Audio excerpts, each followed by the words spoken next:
We're going over the strength testing for this foundation phase. Now the foundation phase is all about getting ourselves set up so that when we go to these more advanced programs, we are able to be explosive, fast, and powerful. So what we're doing right now is we're testing our strength and our strength endurance. So before we begin, we're going to do a nice warm-up of each of the exercises that we're doing. We're going to do about 1 to 2 ramp-up sets, which just means you're slowly progressing up to the weight that you're going to be using for our testing.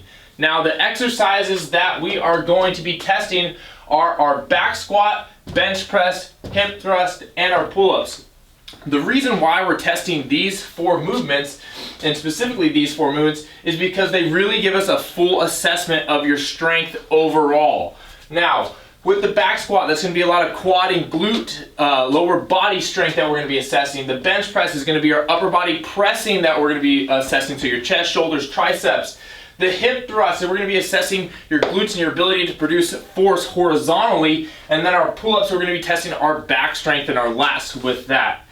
Now, I mentioned that we're testing our strength endurance. So what we're going to be doing is we're going to be testing these 4 movements and trying to get as many reps as we can at a given percentage or multiplier of our body weight. So we have 0.5 times body weight, 0.7 times body weight, just your body weight, 1.25 and 1.5. Now the reason we're doing this is so we can assess multiple strength levels from just beginning all the way to our advanced level athletes. It is important for us, all of us, to maintain and get stronger with our strength and our strength endurance. So say you weigh 100 pounds, right?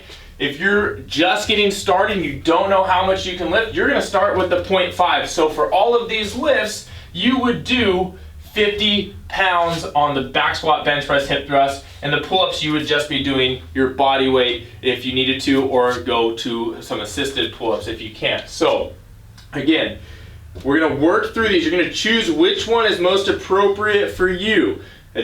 More advanced people, stronger athletes, you're going to be sticking around the 1 times to 1.25, and if you're already like a really strong athlete, then you're going to be going up to that 1.25. I would suggest that most of you start in this range here and go for getting higher reps with this that we're going to be testing out.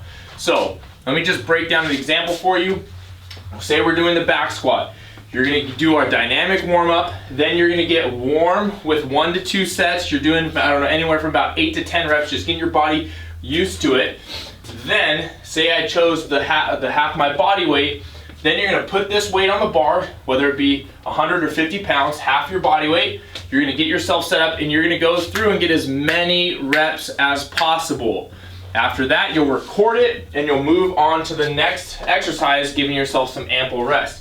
Now, I do want to mention that you guys make sure that you're just asking for some spotters and for people to spot you during these, especially as you get into those upper ranges and upper reps. So we're testing your strength endurance, and this is the strength testing overview.